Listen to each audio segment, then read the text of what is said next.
I had uploaded that part Legend up on my Instagram, and I uploaded that last night when I was at work, and I wrote something on it, and only one person liked on it. I'm like, why are people so afraid of looking at themselves? You know, people are really afraid of that. They don't want to look at themselves. They don't want to admit that there's a demon sitting up in them that they're responsible for. That's a part of themselves.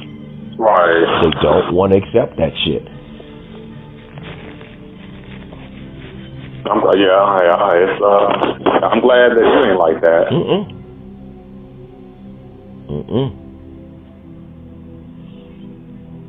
Because I'm going to hit them hard with some stuff on Sunday.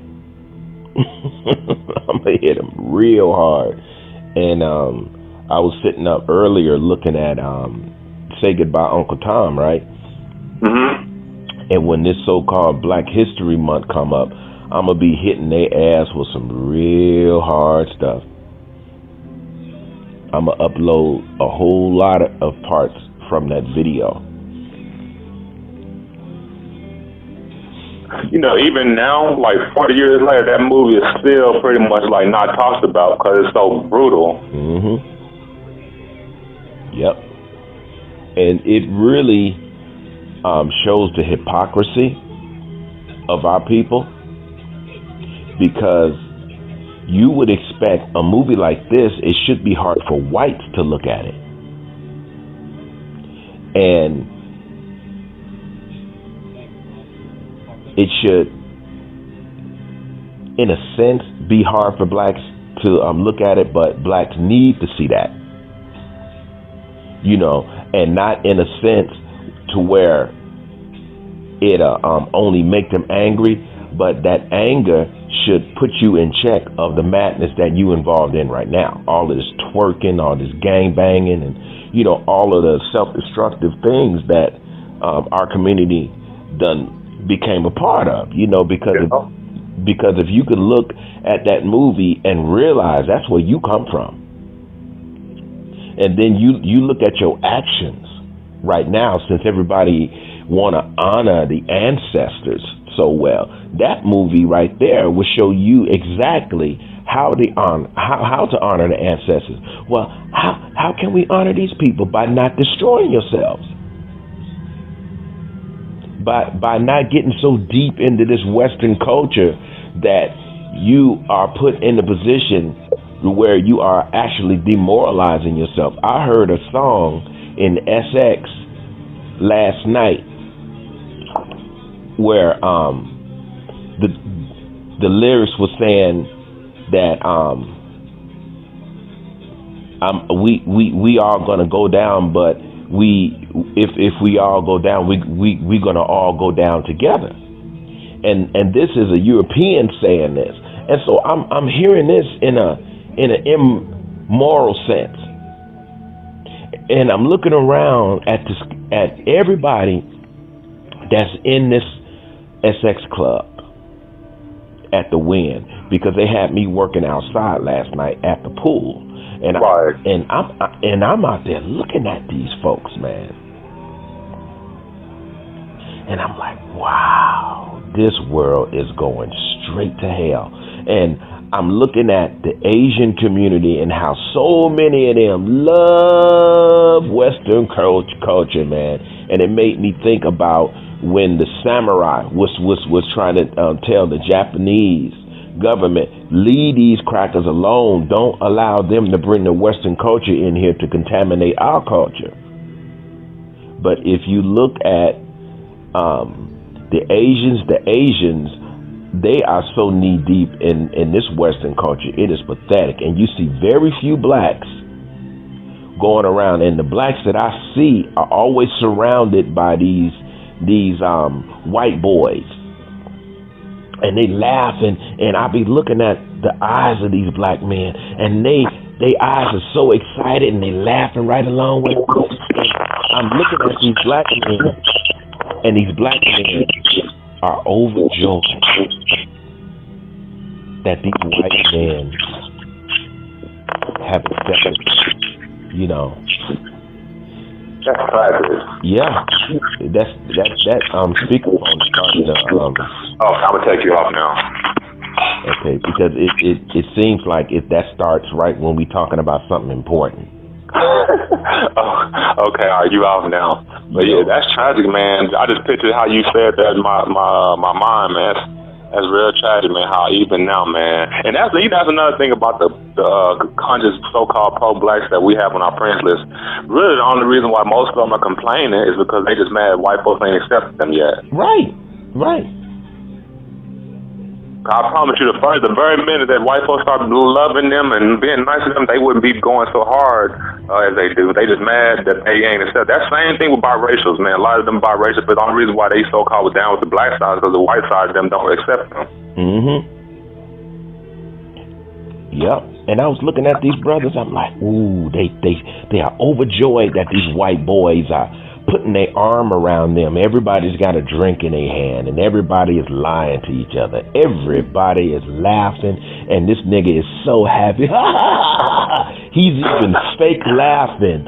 He's so happy. He's laughing along with these Europeans, and oh wow, man, I'm just so happy to be a part of this. They taking you straight to hell right along with them, and as soon as they get drunk enough, you gonna be a nigga, and you just may end up dead. Man, so you dang, he did the fake laugh too? Dang. Yeah. And then, well, that's Conan on steroids. Oh, please, Conan on steroids to the third power.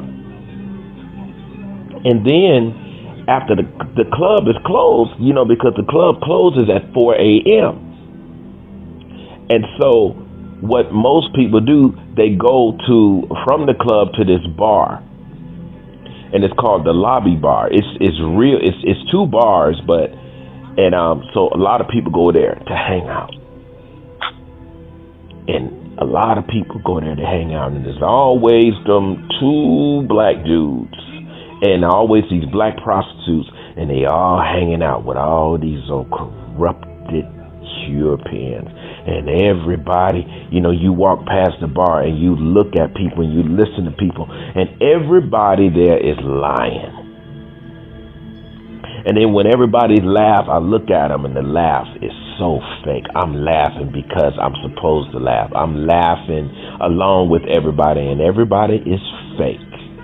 And everybody is there for one reason: who am I going to take home to screw?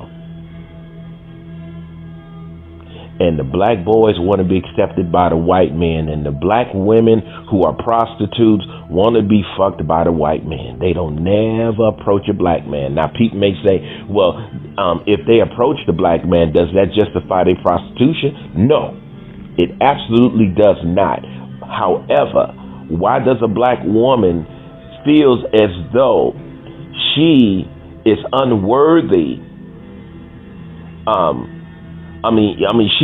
She's too much for a black man, even at the level of a prostitute, and then yet and still she lowers herself to prostitution and would rather lay up with a white man. See, that's somebody who is actually thinking that she has upgraded herself at the status of immorality. And I'm looking at this and I'm like, oh my God, our people are destroyed. Man, to me, it sounds like, hearing this story, it reminded me of that time you had called me one night. You told me that you had your sons watch Ghetto Guys, and how sick they were. It just reminded me like of a version, kind of like a low-level version of that. You know, why women are just doing any and everything to get the white man attention, times 10. You see it every night before they actually have, you see the preliminaries before they actually go to the hotel room and do whatever they do. Yeah. And that's why you tell your son. That's why you tell your sons these black hoes ain't nothing. And they come in there from ages 21 and up, and I'm talking. You even got older black women in their mid 40s selling their bodies, and they walk through there, man, and they see you because I always look at them. I always look right at them. You know what I'm saying? And I'm pretty sure that when I look at them, I ain't looking at you because you fine, bitch. I'm looking at you because you nasty. You're basically looking at them like with the eyes of conviction. Yeah. And when they look at me, some of them turn their head, Josh, and some of them walk around with their nose up in the air. Why are you feeling like you better and above somebody? Bitch, you a whore.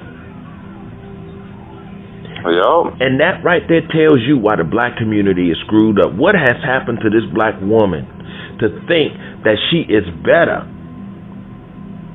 all of a sudden because she laying down with strangers? This community is dead. It's dead. Yeah, that's why I always bring up, man. We gotta not only quote unquote stop being black, which is a mindset. We gotta stop dealing with niggas or black folks. Because there ain't no good ever come from it. Because you ain't no black man, neither am I. We gotta find a new word for what we are. Because we can't call ourselves black no more. We see that being black ain't did nothing for us. And now that it's like you always said about the white man, how he created people like Malcolm and Martin and them. It's like the white man created the black man. I mean that it's the reason why the black man is black now is because of the white man doing what he done and engineering us to be black. So like we gotta be whatever we was. Well, I ain't want to say that because whatever we was before being black didn't help. We got to be something. We got to be new niggas. Yeah. you know what I'm saying? We got to be a type of Negro the world ain't never seen before. Because us trying to be Egyptian and all that stuff, that was back then, but it ain't gonna help us now. But you want to know something?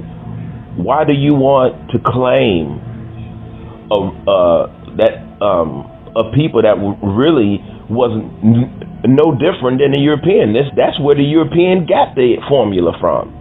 Yo. Was Egypt. Why are you so proud? You know, you don't see the Jews being proud of being a creator of the Third Reich because the Jews created a Hitler. Yeah.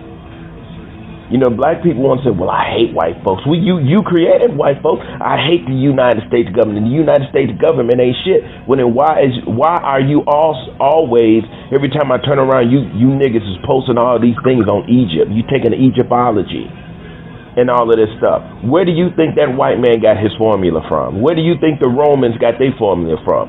Where do you think Great Britain got their formula from? They got it all from Egypt.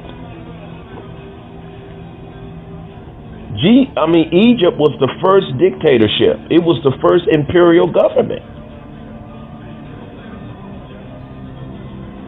Black people don't want to. You just need to face that. So what the hell are you proud of? Right.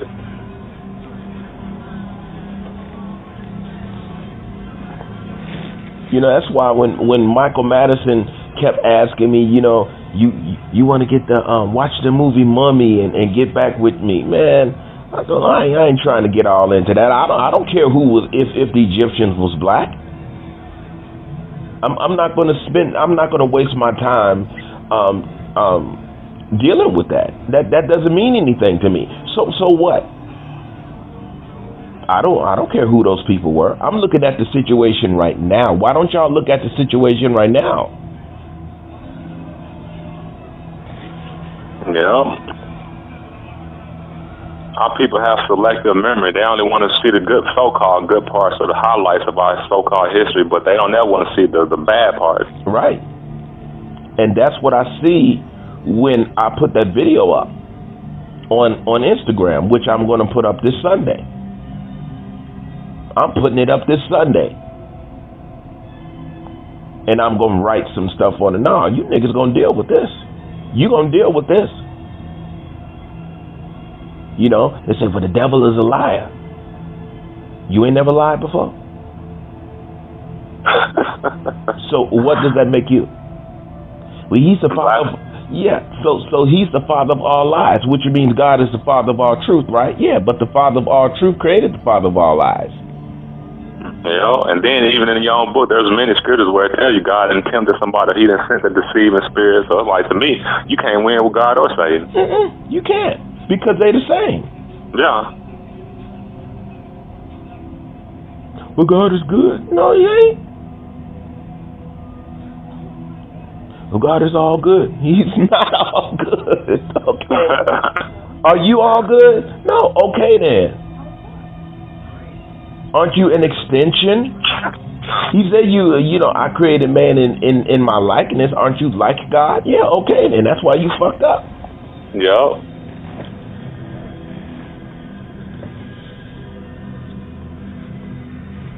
And something came to me today, like, okay, is this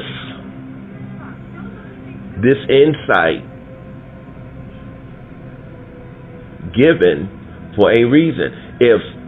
Because I'm not the only one that sees this, so I don't consider myself special.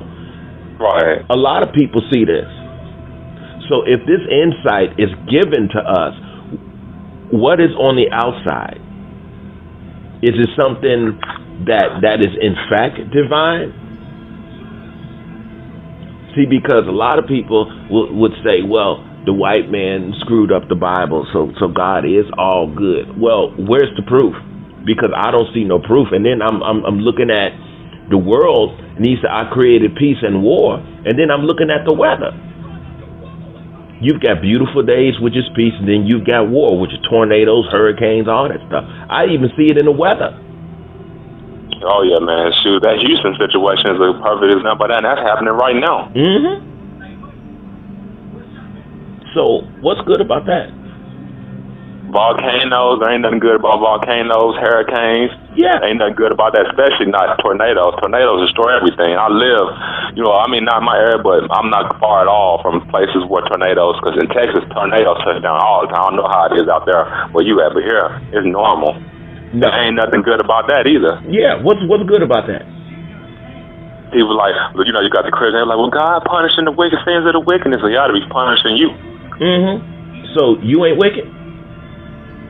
You don't have the wicked gene in you? Yes, you do. But see, people don't want to look at themselves. They want to say, oh, he evil. You evil too. Why he put that up? I'm going to take him off my list. Okay, go ahead. You think he cares? What you need to do is look at yourself. Yeah. And why did you respond like that? I don't want to deal with that. I don't want to see that. Why is it that you don't want to see that? Because evidently you know that that's a part of yourself that you don't want to face. Why is it that you don't want to face that? How are you going to really get past that unless you face it? Unless you admit it. Accept it. It's like, I'm pretty sure you heard Alexis when I was telling her that there is no balance between the good and the evil. Oh yeah, that was one of my favorite parts. That reminded me of what we be talking about. You cannot find the balance solely between those two entities. Those two entities created are opposing one another. The balance can only be tolerated by way of intelligence. But you can't find the balance in between those two in essence, because they oppose one another. You can only deal with both of them by way of intelligence. Yo. But the Bible speaks against intelligence. This is what I was trying to tell her. It doesn't want you to use your intelligence. It wants you to be succumbed by one or the other. But if they both oppose one another, what does that leave you? That shit leaves you in conflict. But people don't want to deal with that. Pastors don't even want to speak on that. They don't want to deal with it. They want to hide behind this positive energy and all that crap.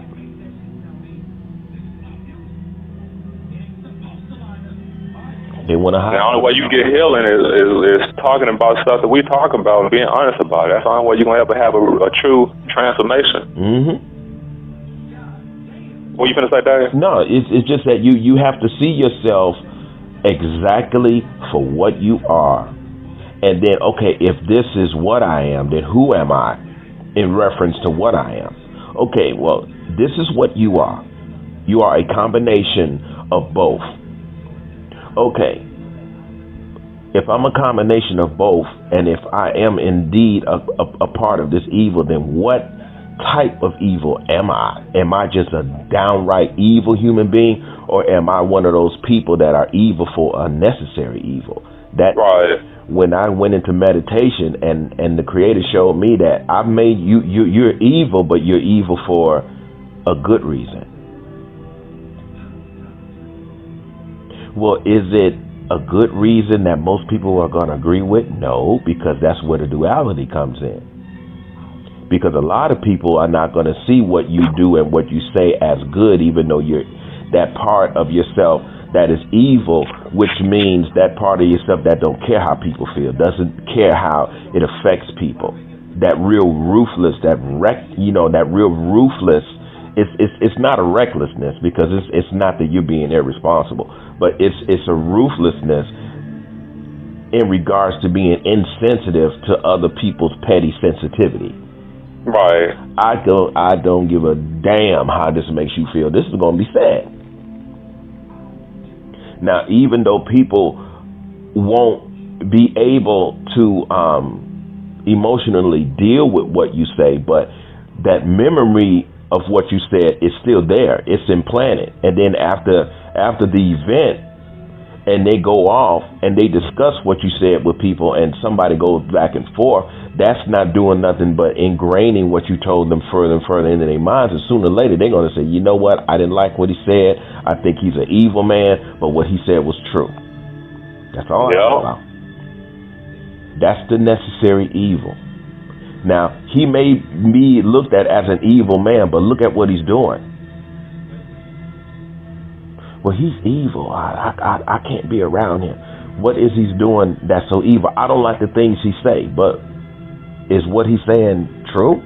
Yeah, a lot of things I just don't, people find excuses. I don't like the way he said it. Well, that's the way the man is made. But you may not like the way he said it.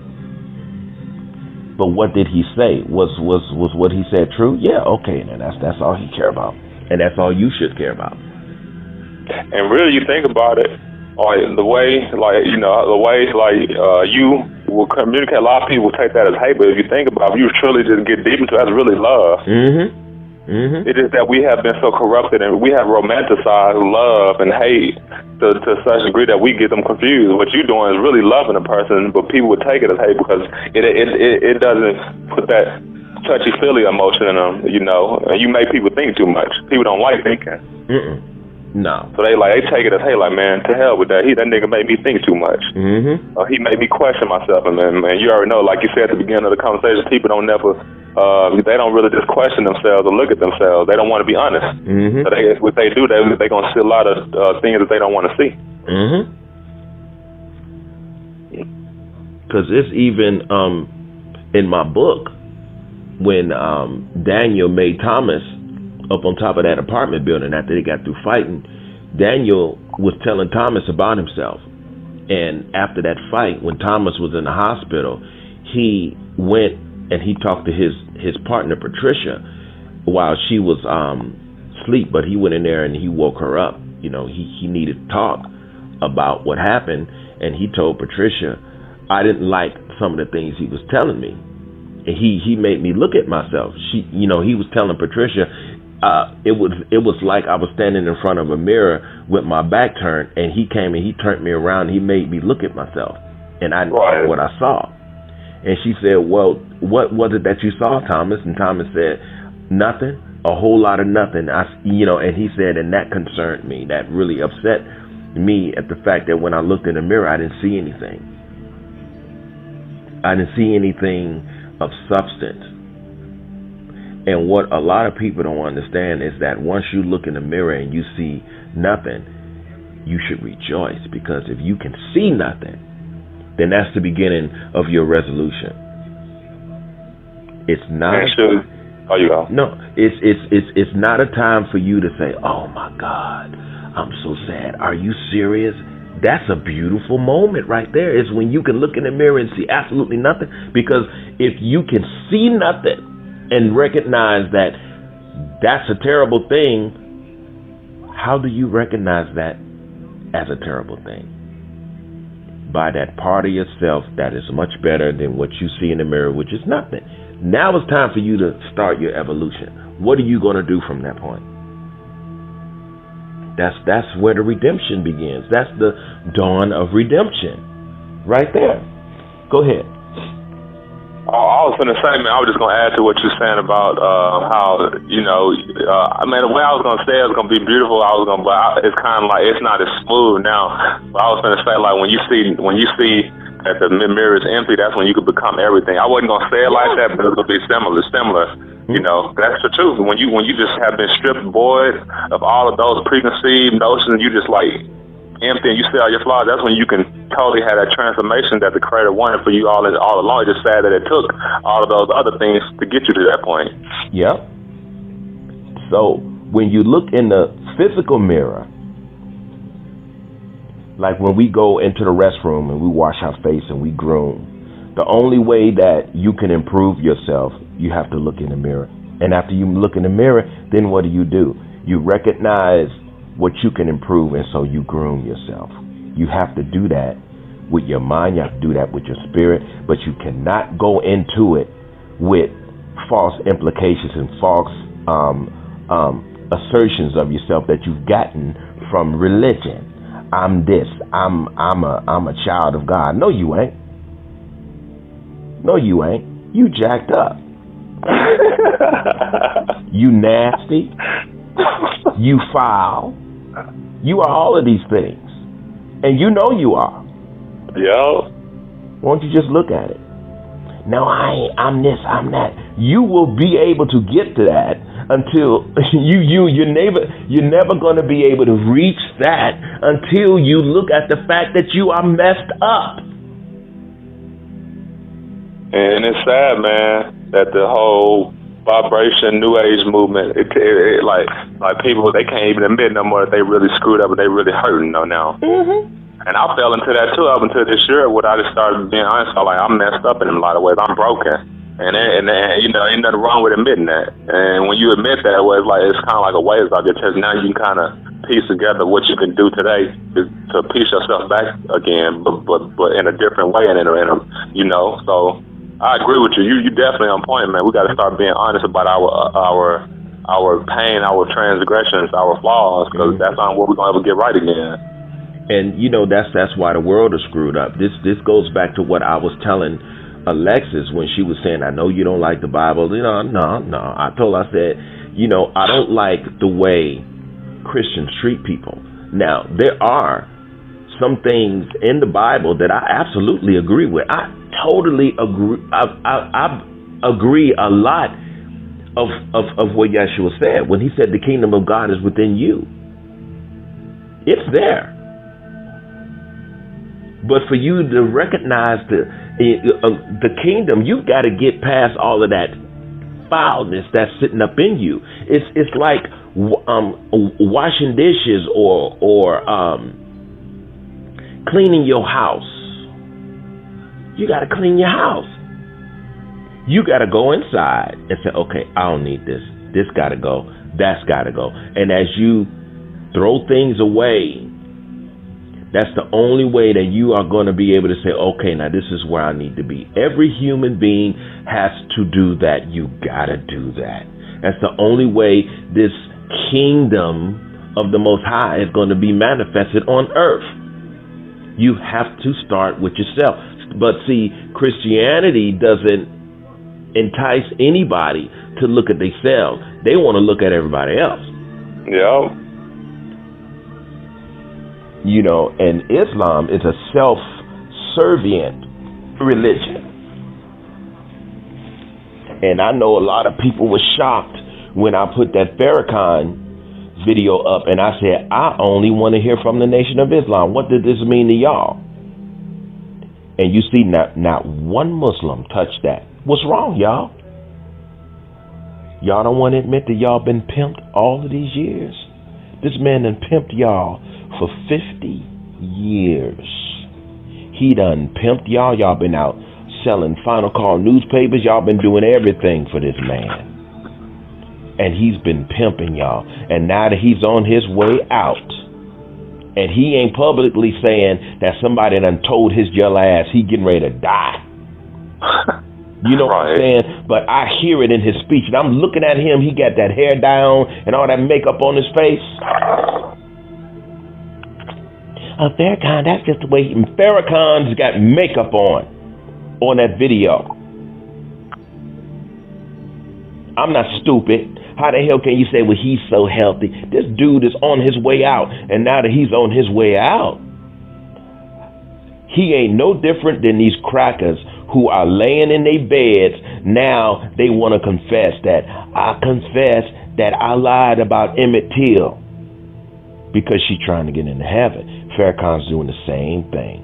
He's doing the same thing. I know that I got to pay a price for what I've been teaching for the past 50 years. Who you talking about, Farrakhan?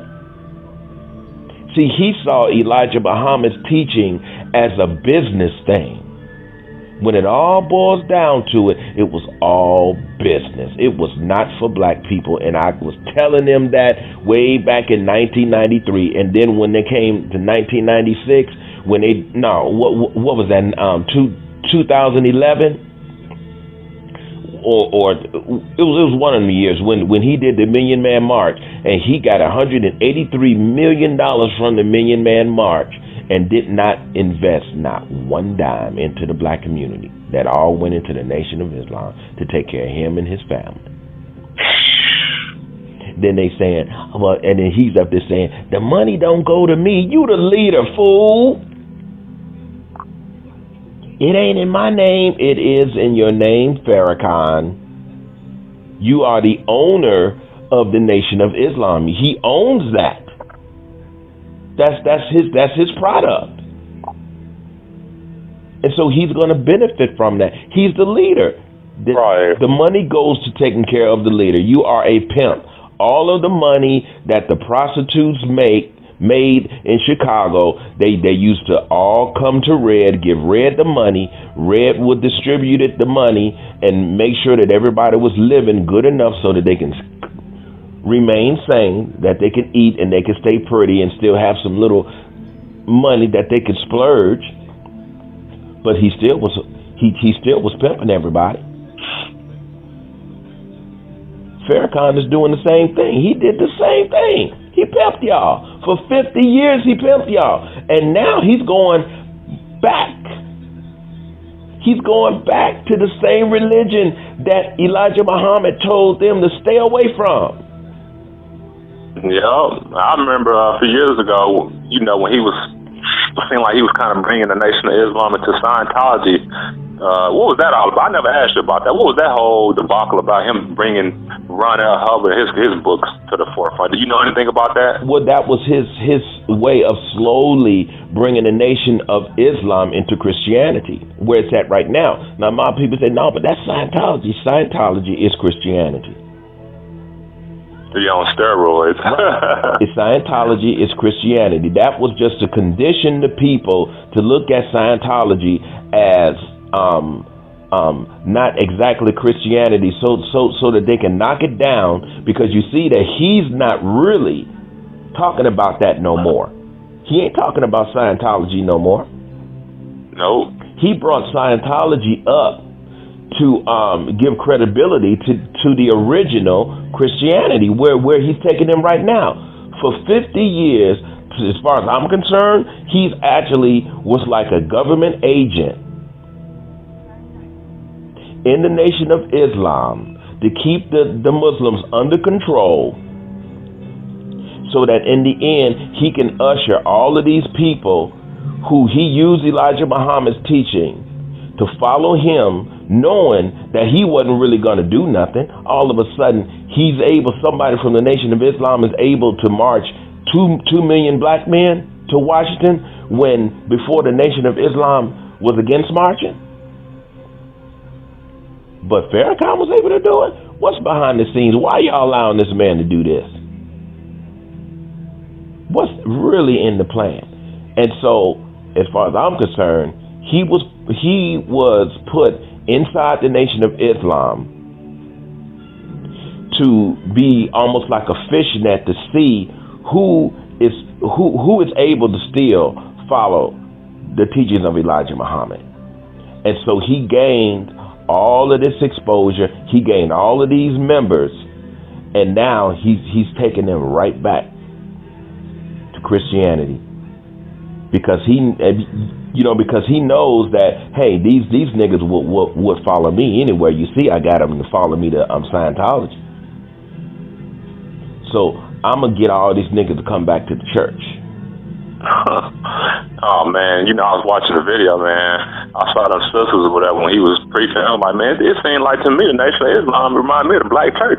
How the sisters was shaking their, I wouldn't say shaking their head, but they was moving how black women in the church moving. Like, yes, black. It kind of made me think about one time we was talking. You was telling me when you was at a church or whatever, you was talking, and I think you told them to quiet down because Negroes doing what they always do whenever a so-called Negro leader would be talking. They'd be like doing all that hooping and hollering and yelling like we in church or something. Mm-hmm. You know what I'm trying to say, right? I think there's a word for that. Yeah. But it's something that black folks, more so black women, do than anybody. They always doing that, making everything like a spectacle. And it's like, just be quiet and listen. Yeah, that's called shouting the house. Yeah, okay, yeah, shouting the house, man. I saw that. I was like, man, to me, it don't seem like, I ain't never seen the Nation of Islam, real Islam, do that. Mm-hmm. Most times, like the Muslim women used to be quiet and just, they nod, but they don't be like how the black Christian women be doing. Mm-hmm. But the Nation of Islam ain't even Islam no more. It seemed like after watching that video, they got infiltrated. Mm-hmm. Exactly. It don't help that with Farrakhan, his dad was really a Jew. That don't ever help. Well, as far, we know they the masters of infiltration. But the whole thing is, Farrakhan is the one that they used to infiltrate the Nation of Islam.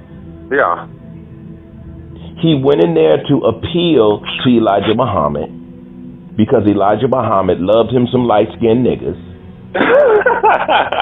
And so he comes in as a light-skinned, educated brother, as a government agent to rub Elijah Muhammad the right way. Elijah Muhammad puts him in the position of power because Malcolm wasn't going to be going back to Christianity. Not Malcolm. You know what I'm saying?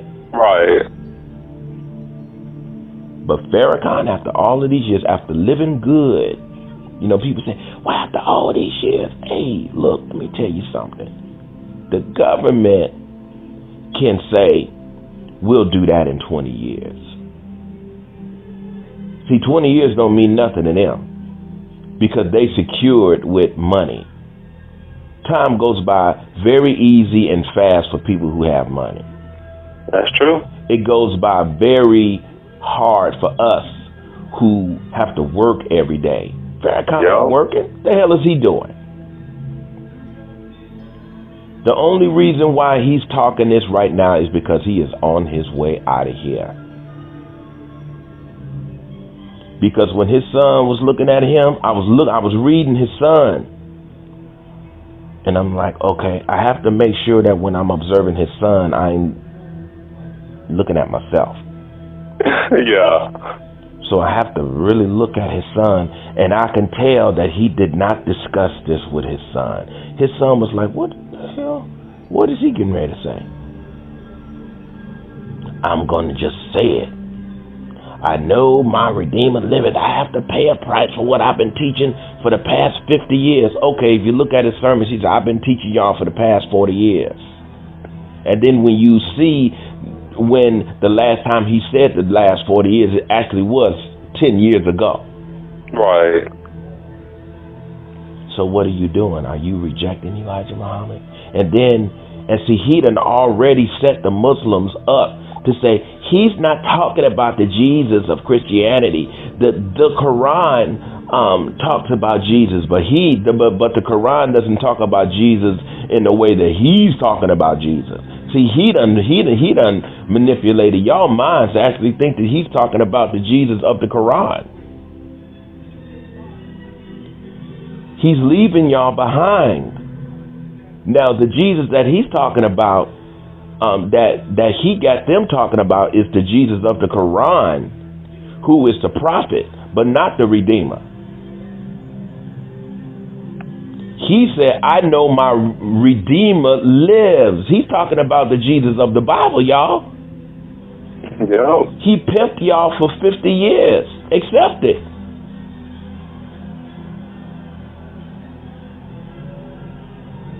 And that's why I was saying, well, is he going to go back to his slave name, Walcott? Or is he still going to go by the name Farrakhan? Now that would be something if down the line you tell me, you call me one day and tell me you actually went to wall call, like, man, Dad, you prophetic. Yeah. That's why I don't want to hear from nobody but the Nation of Islam. I want the Nation of Islam to deal with this. Wesley Muhammad didn't touch it. Nobody's touching on it. Why is it that nobody is touching on that? Are y'all confused? How can you justify what he's saying by way of what the Quran says about Jesus? You can't.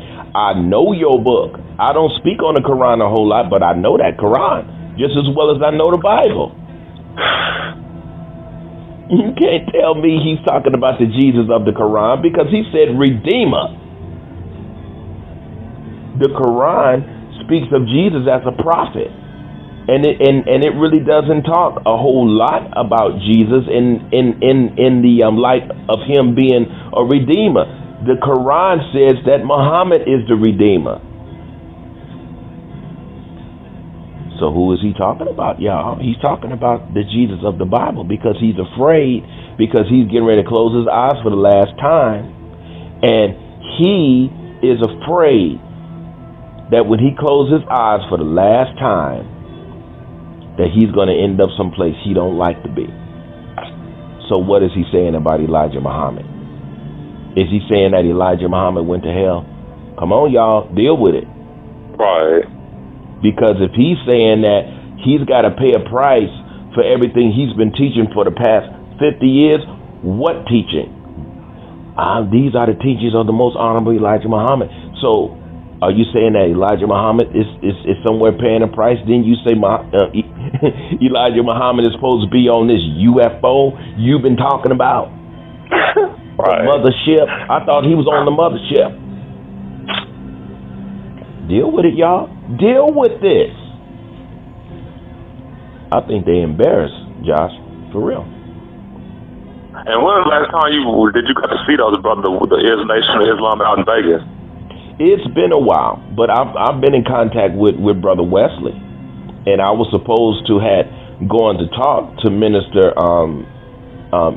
Duke Muhammad, because Minister Duke Muhammad don't have a whole lot of time left either, because he's dealing with this prostate cancer issue. Yeah, I remember Farrakhan was struggling with that. Yeah, but the whole thing is, since he did this, what is this all about? Why don't y'all explain this? And see, I wanted them to explain it so I can beat them over the head with their own book. I don't care, Josh. Muslims, I don't give a fuck. You know what I'm saying? Right. I don't care. You know, Tammy said somebody gonna kill you one day. I said, I know that, but you think I care? I don't care. And I don't say that in a boastful type manner. I mean, if it's gonna happen, then it's gonna happen. I don't care about that. Right. But the whole thing is, what do y'all have to say about what this man just got through saying? What does this mean to you? What does it mean? Y'all don't understand. He's talking about the Muslims love Jesus, not like he's loving Jesus. He's saying this in a Christian church. He's not saying this in a mosque. He's saying it in a church. And look at all them Christians out there. Look at them Christians in that audience. They were standing up like, is he getting ready to give his life to Christ? Is he getting ready to say it? They jumping up and down because they so happy that Farrakhan gave his life to Christ. Oh my God, hypocrites cannot recognize another hypocrite. He's getting ready to die. Listen to his words. He gave his life to Christ. He did it out of fear, not love, y'all. This man's getting ready to die. Listen to the man's words. Look at his timing. He's 84 years old. He don't have a lot of time left. Look at him. He's hiding his sickness. Look at that hair dye. Look at all that makeup on his face. He's hiding something. He's on his way out.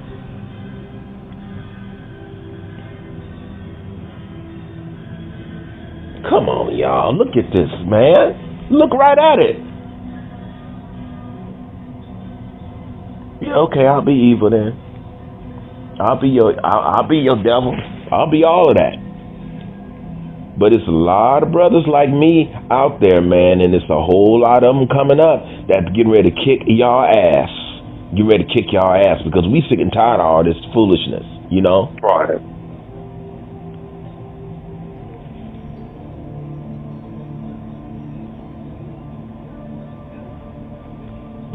You think Farrakhan? You think he got another 2 or 3 years? You think he gonna be out of here by then?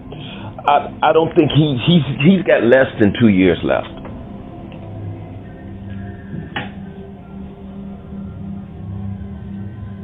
Because of the urgency. Because how is he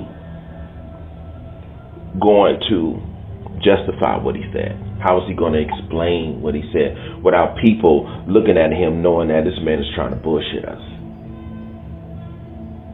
Because regardless of somebody being his followers, not all of his followers is going to fall for that bullshit. You know what I'm saying? Let me stop. Right.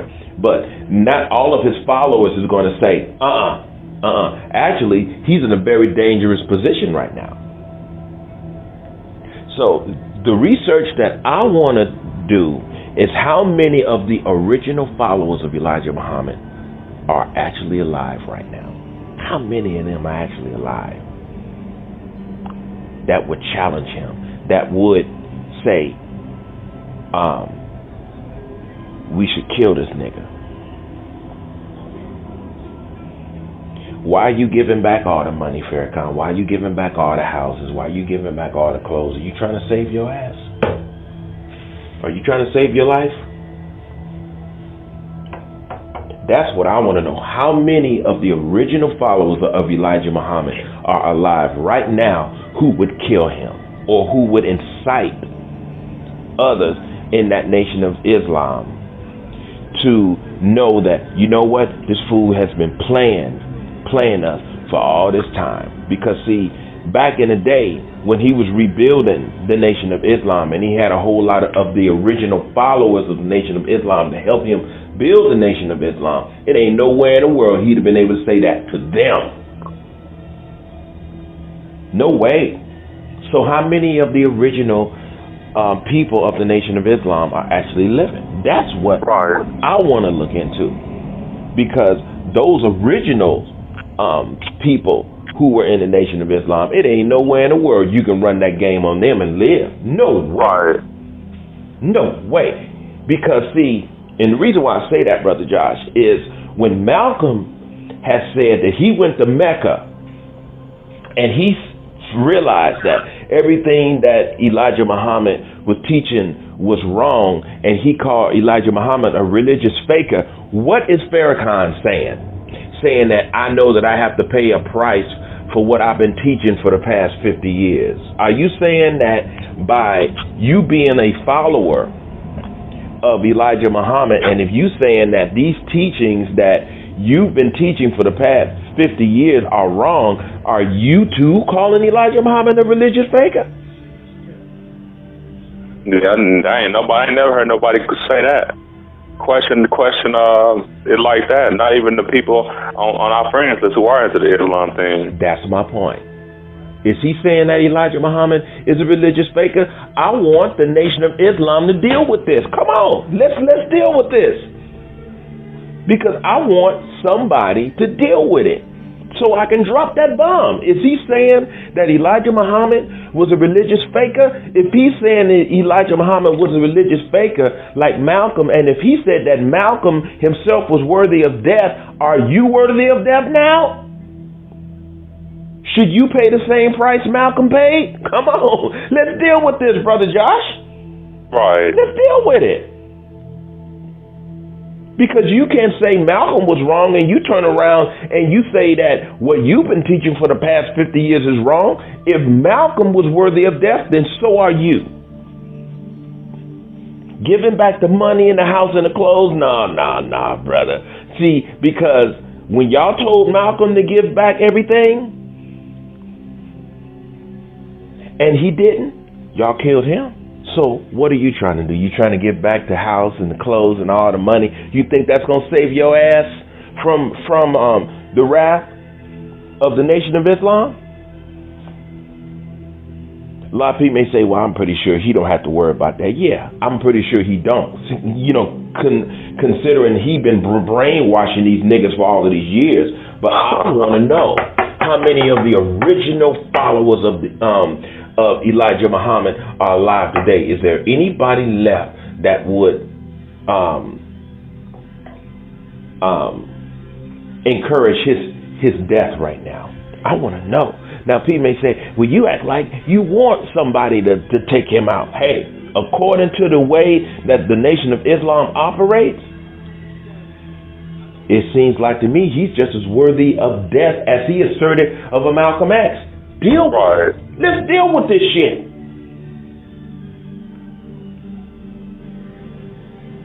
Because, Josh, you know how I am about Brother Malcolm. You know, I didn't give a fuck if when Dick Gregory died because of what he said about Malcolm.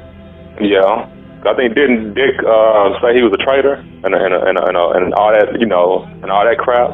Yeah, he's talking about that those were blank bullets and stuff and blah blah blah. So you trying to tell me that them niggas from the Nation of Islam are innocent? You trying to say that only the government killed them? Oh, yeah, I remember that video. You had posted it one time, I think, on your channel. Dude, you a government agent for even saying that. You trying to get the Nation of Islam off? I'm done with this old man. So that's what I'm waiting on. And I'm going to put up another post up. I'm going to download that video and I'm going to put it in my videos. We're going to deal with this. I'm waiting to hear from the Nation of Islam on their explanation of this, because you can't explain this away according to the Quran. You can't explain this away.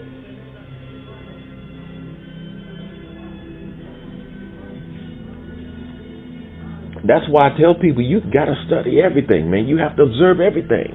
This is what I was telling Angel and them. I ain't trying to study no Quran. Yeah, that's because you a bigot. You religious bigot. I'm gonna read all of that stuff. I'm gonna study it all, bro. Yeah, nothing is off limit. So when things like this come up, let's deal with it. Let's go in. Like we say, let's go in on it. Yeah. Let's deal with it. What does this mean, Nation of Islam? I want to know what this means. How do you feel about this? This man been pimping y'all. And if I'm wrong, then correct me.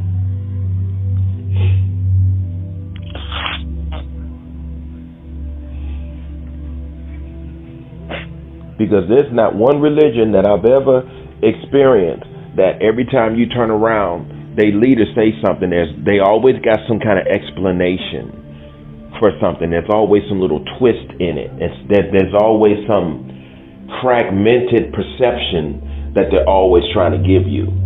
No, he don't mean it like that. He means it like this. There's always a convenient, fragmented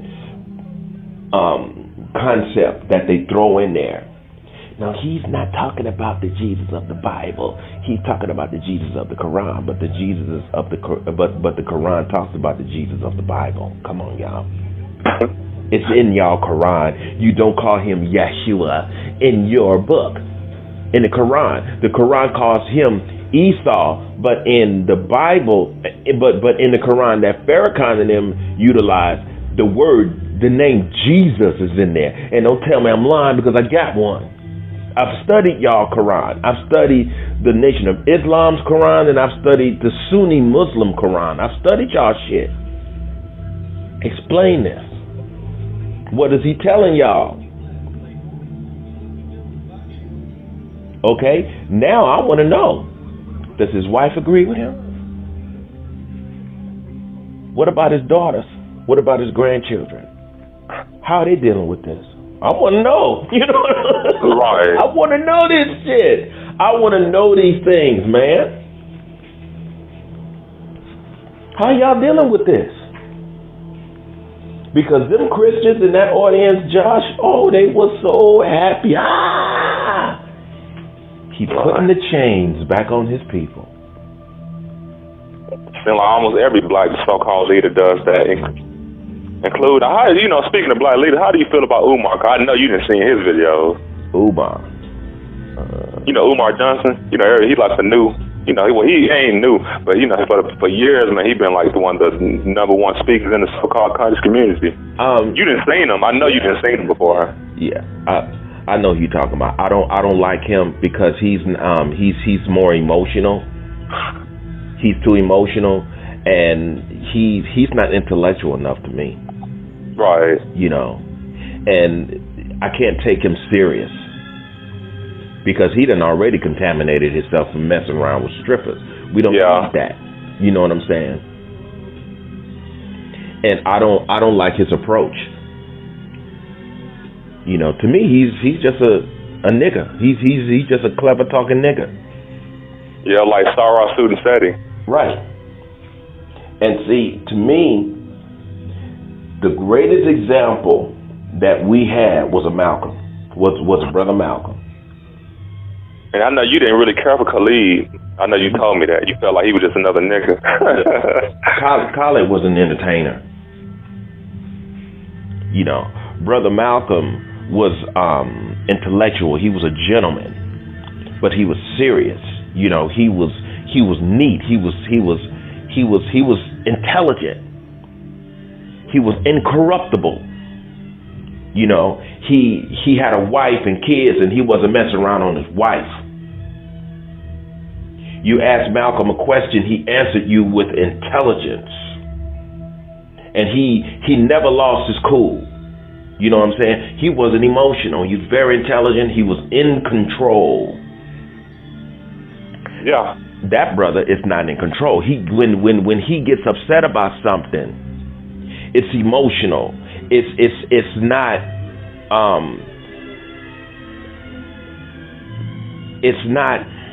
how can I say this?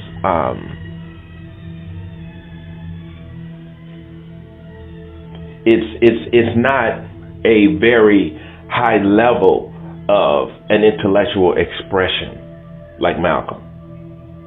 See, Malcolm could stand up there and he can raise his voice, but he was still in control. Right. He wasn't emotional. You could tell he was upset about something. I put it like this: he was concerned. He was very much concerned about an issue, but he wasn't so emotional that he turned you off. It's like a lot of white people saying, he's the only person I know who could sit at a table. This Jewish dude named Peter Goldberg. He said he's the only person that I've ever talked to who I could sit at a table and he could say white devil and he could tell me about myself and I didn't get upset about it. The reason why you couldn't get upset about it is because he wasn't communicating with you on an emotional level. He was communicating with you on an intellectual level, and he was dealing with truths. Umar is too emotional. Right. And he uses these common slangs like coon. These niggas are coons. Blah, blah, blah, blah, blah. Brother, look. Let me tell you something. Coon is too strong. Why are you attacking your own people? Since when did Malcolm attack black people with racial slurs that was rooted from white people? Yeah.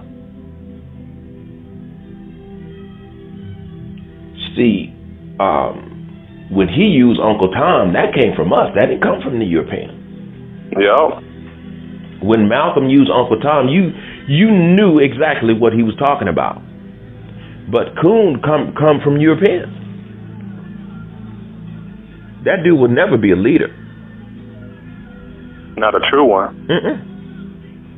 And if he ain't a true one, then he ain't one at all. Yeah. But in the nigger community, the conscious community, all the fake leaders are the ones who lead. Mm-hmm. And our people don't want to hear no real leadership because that will force them to actually be better. Mm-hmm. And why do you think that Malcolm was everywhere? Malcolm was able to talk to a whole lot of whites on a lot of different panels. But this guy can't do that. This dude can't, I don't know if he's ever been on Fox News, but a dude like him can't go to Fox News and deal with them people. He would get just as emotional as they would. And they would go back and forth. Because, see, Malcolm ain't going to go back and forth with you. It ain't going to be no yelling and screaming. Malcolm was so intelligent, he had white people sitting there listening to him like, okay, let me see where he's going with this. See, that's where intelligence gets you, and a person who is very much in control of their emotions. And he didn't allow himself to become emotional.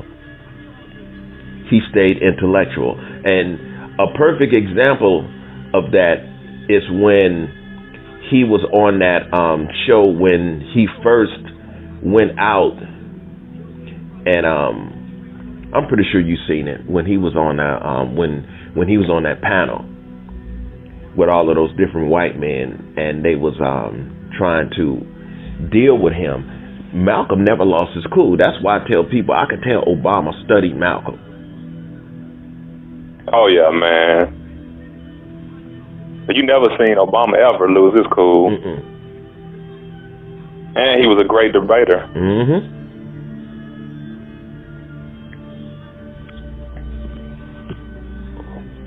I'm trying to think, was it that desktop, that city desk? Look that up. When Malcolm was on city desk, it's like an hour long. And they was going at, I think it's either an hour long or like a half hour. And Malcolm was on that panel with all of those white men, and he was dealing with them, and they was looking at him like, dang, this dude is intelligent. And no matter how sarcastic they came at him, Malcolm kept his cool. You know, he kept his cool, and I was looking at that, I'm like, that's beautiful. That was a beautiful brother right there. He never lost his cool. He stayed intellectual and very focused and intelligent. And when that Irish dude, O'Connor, was trying to press Malcolm's button, Malcolm, if you look at Malcolm's eyes was very focused, and he was negating O'Connor's attitude. He was negating it, and he stayed calm. He stayed intellectual, he stayed focused, and he answered all of that, and he got O'Connor's respect. But if you some emotional dude like Umar, you ain't gonna get nobody's respect. You need their respect for them to sit there and listen to you, and if you can get them to listen to you, then it helps everybody. Yeah, it's like you said, I think like a year ago, you said, you know, it's one thing to tell the truth, but it's another thing to tell the truth and not offend somebody. Mm-hmm. Oh, when you were saying like that, I don't know if you said exactly like that, but you basically saying that kind of like how you teaching me about Malcolm, how you can tell the truth, but it's like, and the way you tell the truth, does it make a person think, does it piss them off and make them want to fight you? Right. That makes them look further even into what you're talking about, because of the way that you brought it to them.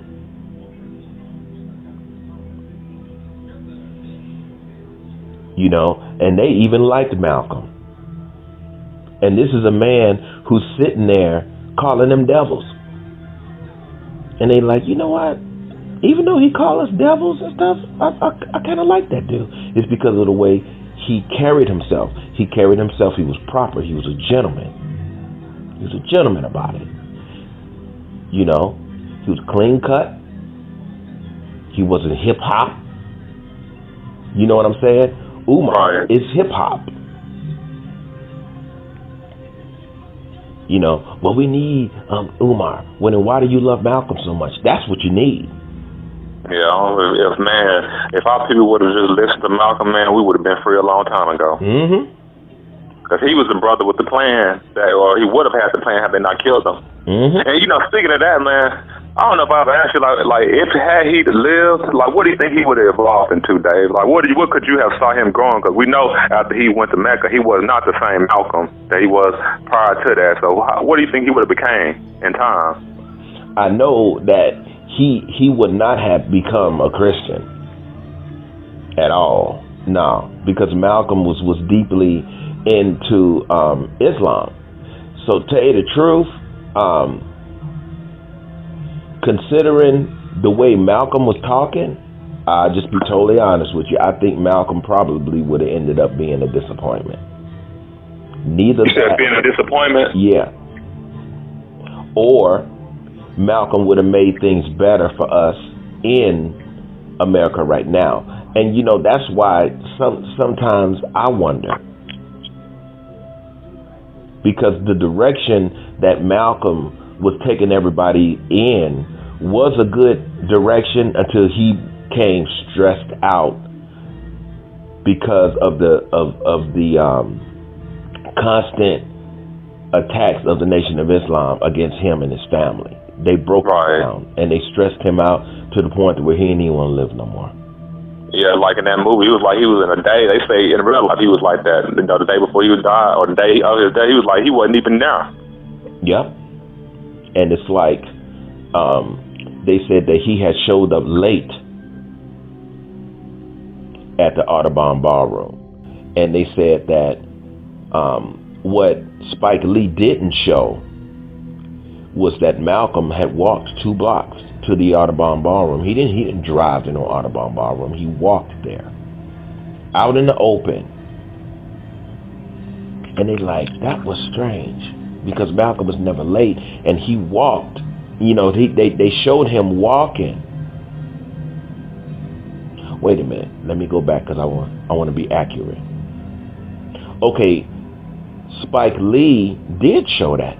As a matter of fact, he showed Brother Malcolm driving, and then he showed Brother Malcolm walking at the same time. So he showed Malcolm driving, and then he obviously he parked his car and he walked 2 blocks down until he got to the Audubon Ballroom. Okay, I have to go back and say that I wasn't accurate, because he did show Malcolm driving, and then he showed Brother Malcolm walking. That's when that woman had asked him, "Are you okay? Are you okay?" So he was in the daze, like you were saying, but it's just that he got tired of running, and he was humiliated because he was humiliated in front of his family to the point where he didn't even want to live no more. He just got tired of running. I heard that prior to his death, he was kind of begging Elijah to accept him again. Is that true? Mm-hmm. Dang, that's not a good look for him. No, he was trying to plead his case to Elijah Muhammad, but Elijah Muhammad never got that message. That message was blocked.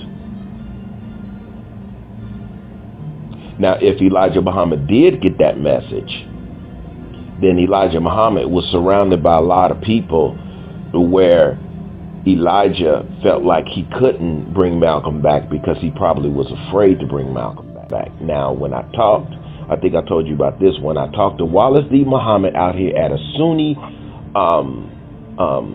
mosque that was called Masjid al-Sabor. This is when I was studying Sunni. I was walking with, and I told Brother Wesley about this, when I was walking with Wallace D. Muhammad to his car. See, because Wallace D wasn't funny like that. So he was open to talk to people. And so when I talked to him, I said, I want to ask you a personal question. Do you think that your father had anything to do with Malcolm's assassination? He said, Brother David, I'm just going to tell you this. He said that I can't say that he directly had something to do with it. However, he didn't try to prevent it. He said, that's all I can say. He said, but I will tell you this. He said it was one night that we was all eating at his table, and Brother Malcolm, the subject of Brother Malcolm had came up, and he said, my father all of a sudden broke down and started crying, and he said, Lord, I wish that boy was still living. I'm like, so what does that mean to you? he said that he's got regrets, and he said it feels, to him, he felt like by him saying, I wish that boy was still alive, he not only got regrets, he feels as though that he should have stepped in and said something to prevent it, but all at the same time, he couldn't. So he lost control of the Nation of Islam. He lost control. So is it, and then it made me think about John Ali, the main secretary of the Nation of Islam, who was an FBI informant. He was a government agent, and yet still he was the secretary of the Nation of Islam. So Elijah Muhammad lost control. And that's why I tell people, study the book, The Judas Factor. I got that book laying on my bed right now. So that's a book I need to order from Amazon. Yep. Order it. It's called The Judas Factor, The Plot to Kill Malcolm X. It's more complicated than people realize.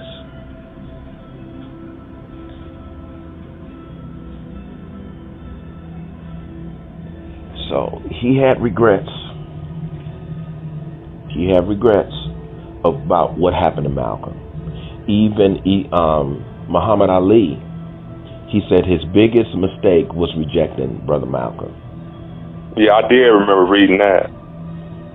And then you got somebody like that old buzzard who just died talking about that they were shooting blanks. That's why I didn't post shit about his death. And when people were sending me messages that Dick Gregory died, I told them I'm not at all moved by his death. I'm not moved at all by his death. People said, oh, okay, brother, okay, all right. Don't tell me nothing about that old motherfucker. His old lying ass. He's a big liar. So all of that stuff is it's pretty complicated, but from what I'm seeing, it's getting ready to come to head by what Farrakhan just said. That's why I wanted the Muslims, y'all explain this. Explain this. I want y'all to explain this. Right. Now, if y'all don't explain it, then let him explain it. Now, his next sermon in Mosque Mariam, I'm wondering, what is he going to say? Is he going to explain that? Is he ever going to speak at Mosque Mariam again? I want to know. I want to know these things. And as far as Malcolm, when he went to Malcolm, do you feel like, I personally feel like he was tripping, but a lot of people don't. I feel like he was tripping when he was talking about when he went and he saw Arabs and the white man and everybody loving each other. And I'm like, man, clearly I'm like, maybe he got caught up in the whole emotional of it. Yep. I'm like, they can be there, they can be one with you then, but they still hate you once they leave Mecca.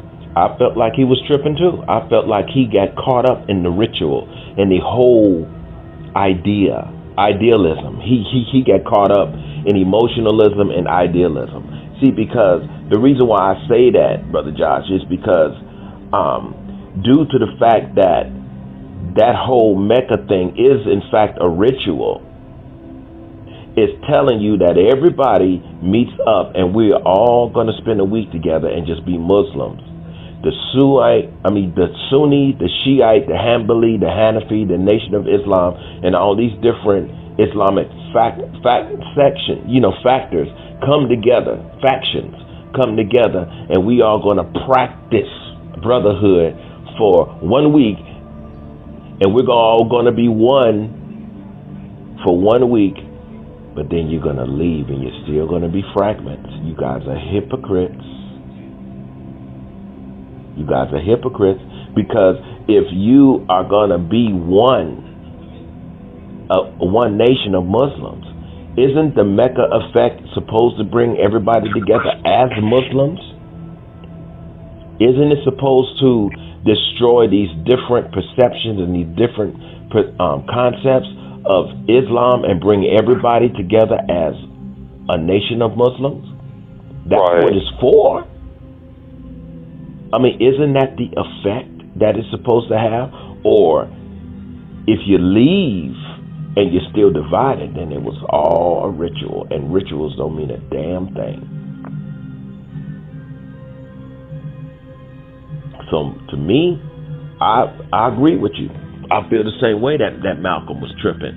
That's why I'm saying that when he came back from Mecca, a part of me probably I think Malcolm would had been a disappointment too.